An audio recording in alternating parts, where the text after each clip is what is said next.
the UNRWA educator as supplementary material to the curriculum created by the Palestinian Authority has an example of an attack on a bus of Israelis. A real-world example, a Molotov cocktail was thrown at the bus, creating explosions and burnings. And it's called in this example a hafla, a barbecue party. A curriculum which talks about one state, Palestine, from the river to the sea, which will be gained through violence, through jihad, through the sacrifice of those young people in schools day after day being told that they must sacrifice themselves, is in every grade, 1 to 12, in every subject. So you see it in mathematics, you see it in physics. In mathematics, you have adding up martyrs, terrorists, essentially. It is a strategic choice which the Palestinian Authority made in 2014, embraced by Hamas and embraced by UNRWA.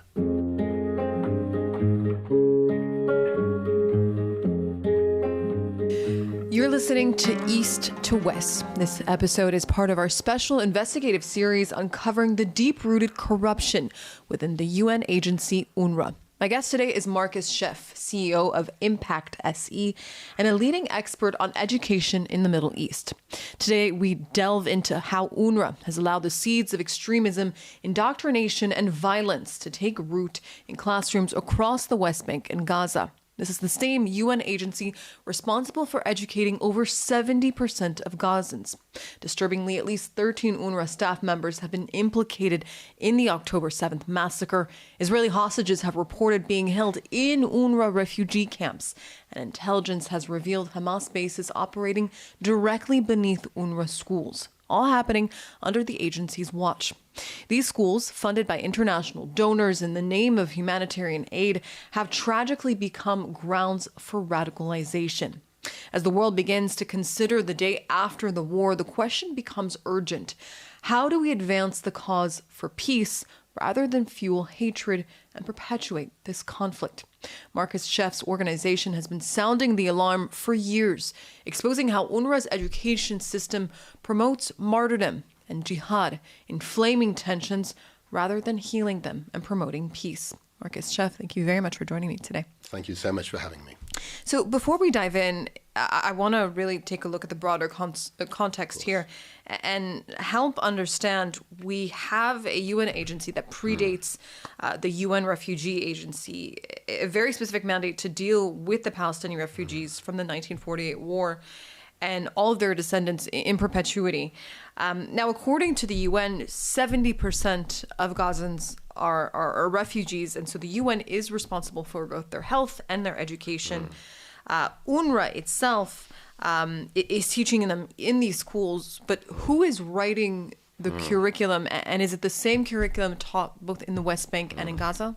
Well, I think these are the key questions. UNRWA teaches the majority of school children in Gaza. And so if you look at October the 7th, you look at the awfulness of it, the murders, the rapes, the massacres, the burning of families, the abduction of young and old, one asks oneself, how could that happen?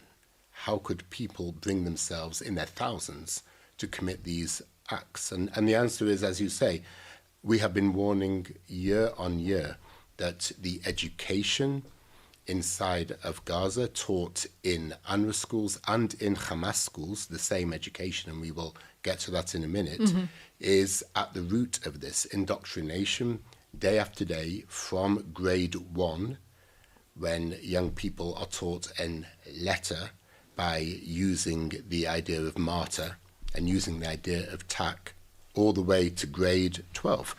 The idea that Jews are liars and fraudsters that must be eliminated, that jihad and martyrdom are the most important meanings in life, that the death of young people is more important than their lives. This is taught day after day to all Palestinian children, 1.3 Palestinian children in schools, in the Palestinian Authority schools, in UNRWA schools, and in Hamas schools. So when you look at 6,000 people, Nukba terrorists and their hangers-on storming that international border on the morning of October the 7th, you know that the majority of them are undergraduates. They went to United Nations schools. And some of them even worked in these UNRWA schools, and some were educators themselves. Some of them were educators in these UNRWA schools.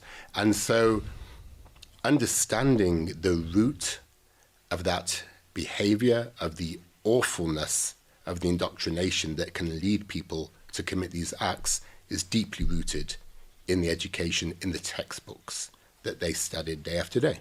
So you mentioned Hamas schools working side by side with UNRWA schools in Gaza. Do they teach the same curriculum? And is it the Palestinian Authority that writes that curriculum? Absolutely. So the Palestinian Authority writes the curriculum, which is taught in their own schools, as I said, in the Palestinian Authority schools, in UNRWA schools, and in Hamas schools, because of course Hamas took over those Palestinian Authority schools in Gaza when they took over Gaza in 2007.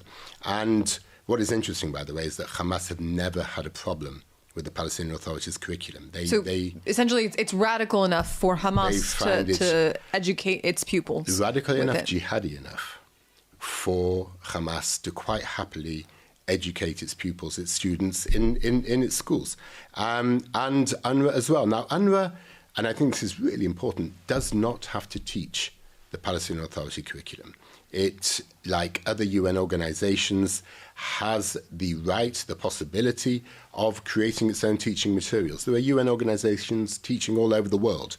UNHCR, so many other organizations. There are 15 million children in schools in refugee status all over the world, from Latin America across to Asia, Africa, and the Middle East. So I'm curious, obviously, as you mentioned, the UN has boots on the ground all over the world in conflict zones, including right here in the Middle East. In Yemen, for example, is the UN teaching, Houthi tyrant curriculum? Well, it's not. Right. And I think that's a really great example. So what's the difference between, the situation there in Yemen and Gaza? I think it's the difference between the nature of UNRWA as opposed to the nature of these other UN organizations. I think UNRWA is profoundly rooted in Gaza, within the terror organizations in Gaza, Hamas and Islamic Jihad. And I think that ultimately is the root of the issue here. So UNRWA claims it has to teach the Palestinian Authority curriculum. There is an idea of host nation curriculum. And there is another idea of best practice. That is to say that the best practice is to teach the host nation curriculum. Now, best practice is a term which is clearly not applicable here. It cannot be a best practice to teach young people to behead the enemy, as UNRWA are teaching in Gaza. So they had the opportunity year on year, time after time, to create something different. And by the way, this isn't complicated. This curriculum is rewritten twice a year. Every semester, new textbooks are produced. They're like magazines. They are printed in printing houses in Gaza and elsewhere. You really just have to switch PDFs, take out the problematic material, and they know exactly where the problematic material is. And I can say there are 1,000, literally, 1,000 examples of problematic material, and swap it for neutral or positive material, which meets standards of peace and tolerance, UNESCO standards. Right. So, I mean, it seems like the obvious question here, but wouldn't a UN agency be overseen by the UN itself when it comes to the curriculum? I mean, why is there no, UN body overseeing this curriculum and saying, hey, wait a second, this is actually extremist and it's inciting for violence and terror, take that out? Absolutely.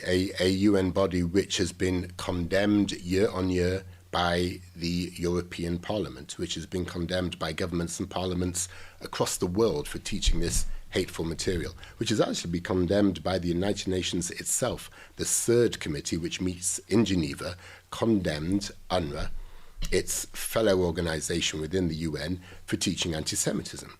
And yet they did not budge. So talk to us about what it is specifically that your organization has discovered within UNRWA's curriculum. You've alluded to some of that a little bit, but what are they teaching in these UNRWA schools in Gaza?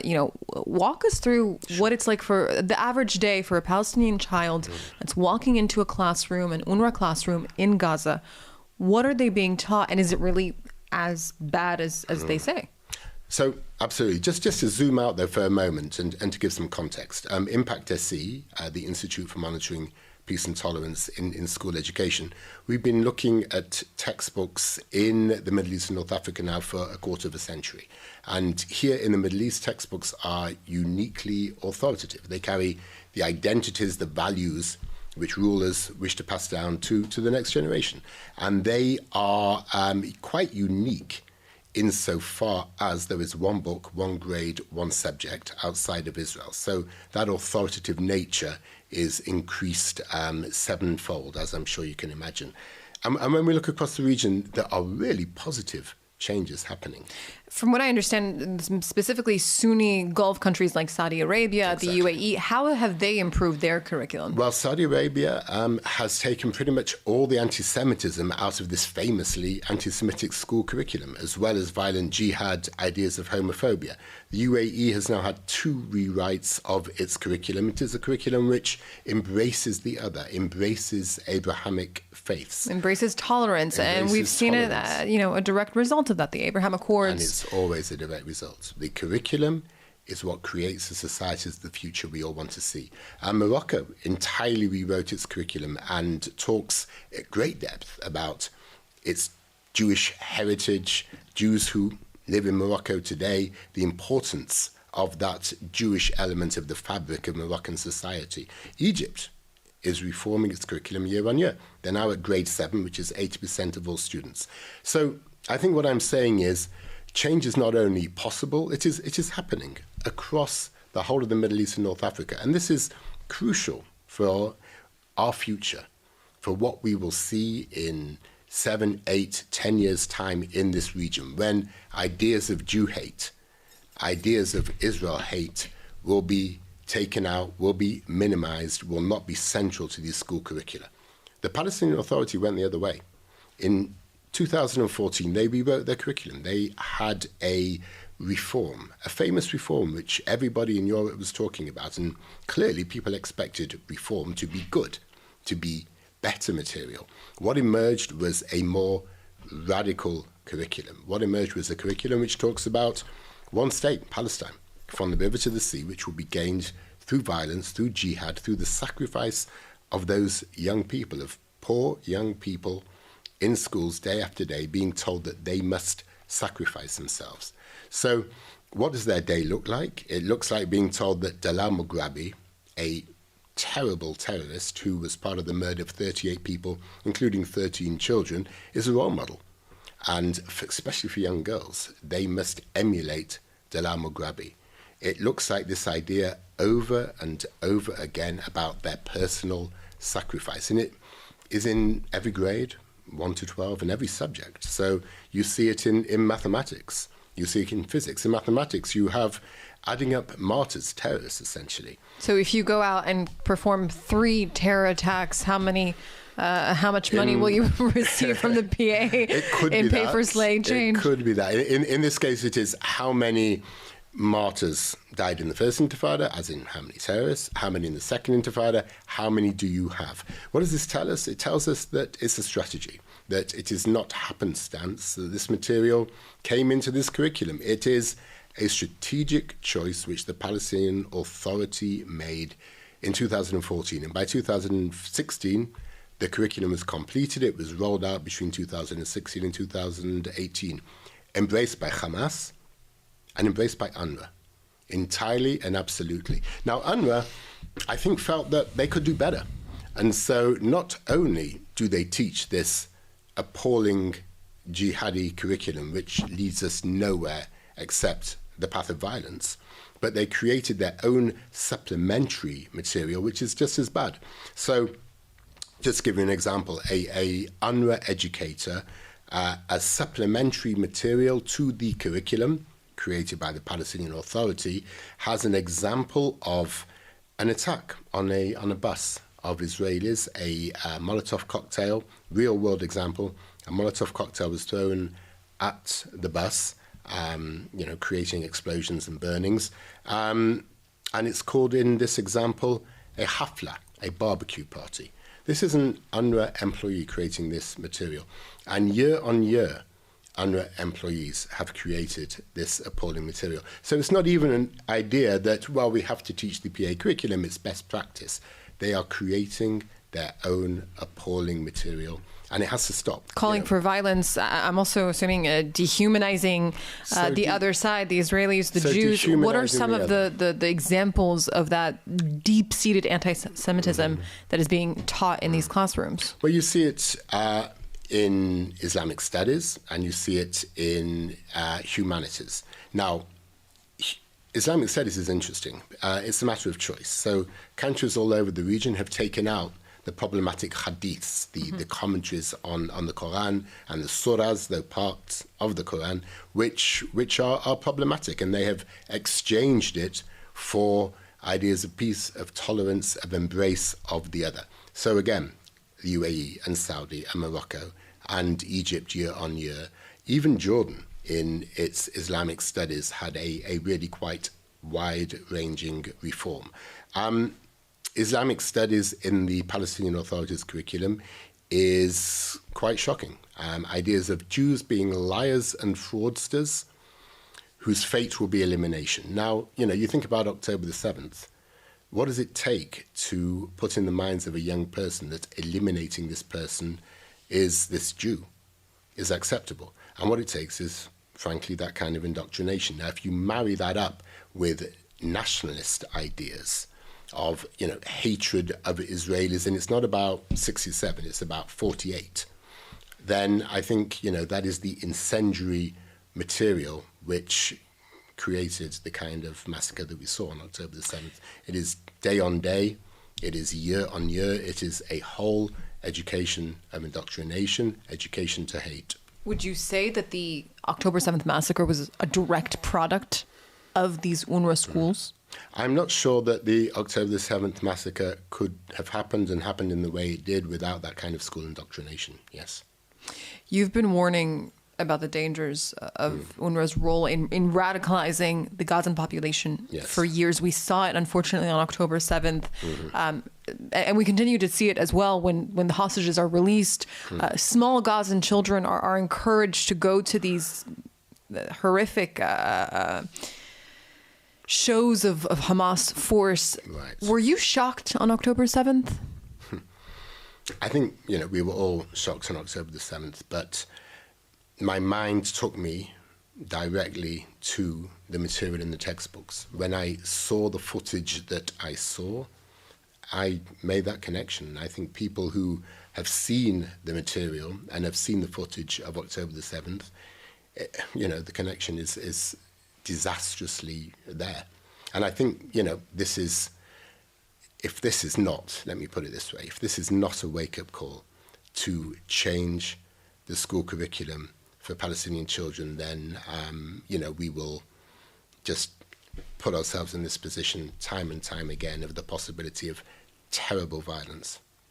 Now, speaking of a wake-up call, you actually testified before the U.S. House Foreign Affairs Committee about UNRWA's role in creating this extremism that really bred the bedding for the October 7th massacre to be possible. Right. First of all, what was that like testifying before Congress, and what were some of the reactions to the evidence that you presented of that incitement within UNRWA's curriculum? Did you see opinions pivoting a little bit? Such an interesting question. I felt it a very sober and somber experience. I felt the act of explaining to these important lawmakers at the root of the awfulness that had happened, I think, just 2 or 3 months before. That was a profound moment, I think, for all of us. But yes, the pivot was unquestionably there. This was bipartisan at the end of the day. So both from the Democratic Party and the Republican Party. And the Republican Party. And there were folks who I had spoken to, I'd spoken to folks, everybody on HVAC who were interested in this and involved in this, in the House Foreign Affairs Committee. And there were, without a doubt, folks on the Democratic side who needed more information. And they received more information, they heard a lot more, and I saw them pivot that morning in Washington at the end of January 2024. And the result was really quite soon afterwards, a absolute commitment on behalf of everybody on HVAC that action needs to be taken.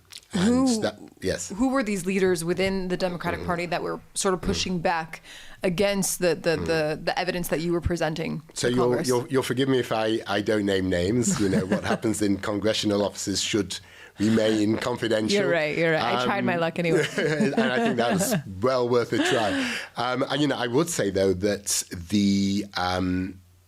that their behavior was really impressive. They did not come with ideology. They did not come with positions. They came with a genuine need to understand, because they knew that they were dealing with these important issues. And, $400 million to withhold because the alternative is teaching of hate and continuing the process which was started, as you say, after 1948, that they had a role to play, and an important role to play. So I was just extraordinarily impressed by the seriousness of these lawmakers on both sides of the aisle. And by the way, there were complaints about UNRWA's teaching material in the 1950s. That is how even back then, that's how far it goes. That is how far back it goes. Now, it's a different UNRWA, clearly. But, we need to accept the idea that UNRWA has abrogated its duty of care. It can no longer be entrusted to teach young people. It can no longer be entrusted to do, I think, many, many things. But I will, stick in my lane, and my lane is education. It is inconceivable to me that, today there can be children sitting down in UNRWA schools and United Nations schools studying that Jews are liars and forces that need to be eliminated, studying that their death is more important than a long and happy life, that jihad and martyrdom are the most important meanings in life. This has to stop, and the idea that it hasn't stopped yet is just mind-boggling to me. Absolutely. And so to that point, in your opinion, what is the next step that needs to happen? Do you think that UNRWA can actually be reformed? Does it need to be entirely dismantled? And if so, what other UN agencies or other agencies altogether can step in to fill that role, and instead of promoting violence and extremism, promote peace, understanding of the other, a two-state solution, which, is what all these foreign countries have been pushing for between the Israelis and the Palestinians. Indeed. And I think this is now the key question. We have to look forward. We have to look to the future. And we have to accept that, I will stick again to the education brief, we have to accept that, UNRWA, as I say, can no longer teach hundreds of thousands of children, because we have seen what that result is. And of course, there are alternatives. First of all, there's an alternative in relation to what they are taught. There has been created a Palestinian Authority curriculum with the hate taken out, and with ideas of peace and tolerance that meet UNESCO standards, based on Islamic ideas, based on Palestinian ideas. And that is ready to go. That is ready to be taught. So where is the Gaza. pushback coming from? Is it coming from the Palestinian Authority? So I think there's a great deal of pushback from the Palestinian Authority. I think there's a great deal of pushback from UNRWA.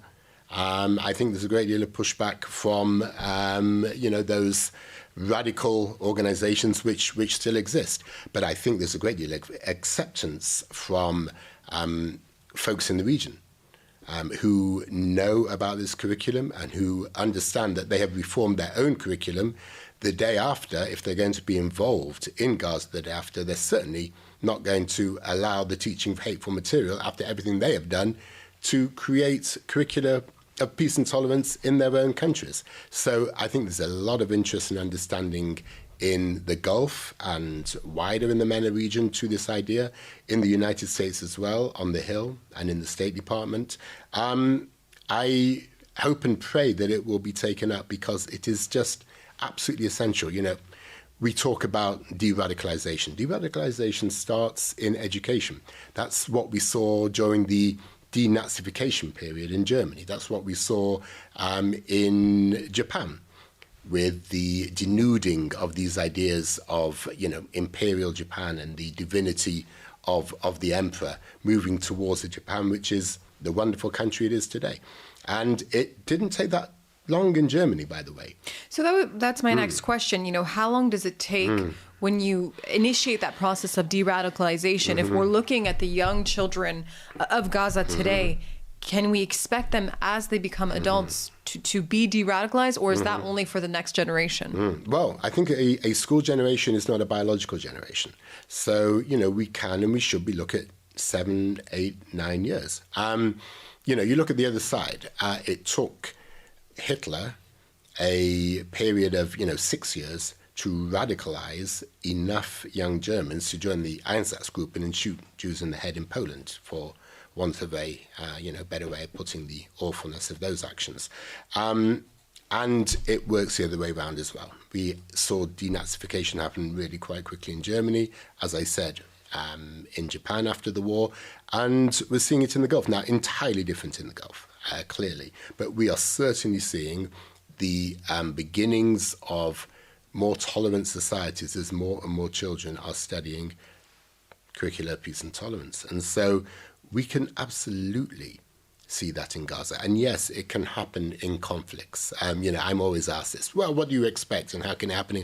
There are conflicts all over the world. We think it's all about us. We think it's all about Israel, Palestine, Gaza. This is not the center of the world, although, certainly feels like it sometimes. And consuming certain media, one would imagine that it is, but interestingly, it isn't. There are other conflicts going on from Latin America, across Africa, across the Middle East, all the way to Asia.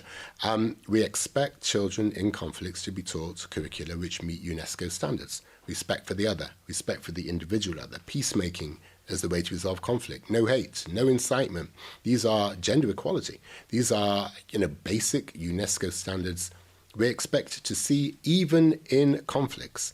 And it is done in conflicts. And I will say, by the way, Israeli children are taught a curriculum of peace and tolerance in a conflict. It's not a perfect curriculum. There are actually 4 curricula in Israel.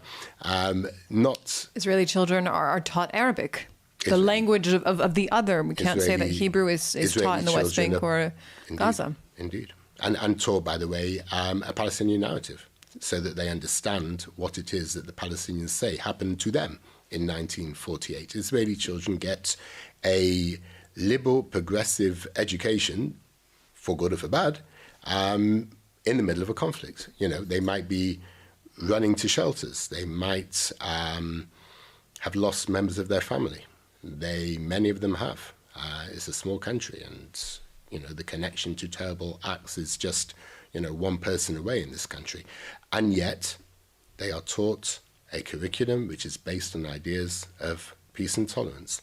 As I say, not perfect, always room for improvement, but a really good curriculum in relation to those UNESCO standards. So, I do not accept the argument that what do you expect? I find it actually patronizing to Palestinians. I think it is there's something, if you like, quietly racist about the idea that one should not have expectations of Palestinians, that they have no ability to shape their own future, no agency. I think this is frankly a European idea which we need to brush aside in favour of looking what is happening in, as you say, moderate Sunni countries, how they are dealing with these issues and how they can and should be a role model. Absolutely. And Marcus Sheff, thank you so much for joining us today and giving us a window into the reality of these UNRWA classrooms and really explaining that there is a solution. It's very simple, and it's already being done as we speak in other Sunni Gulf countries, not just in the Gulf, also in North Africa. Marcus, thank you very much for joining us today. Such a pleasure. Thank you.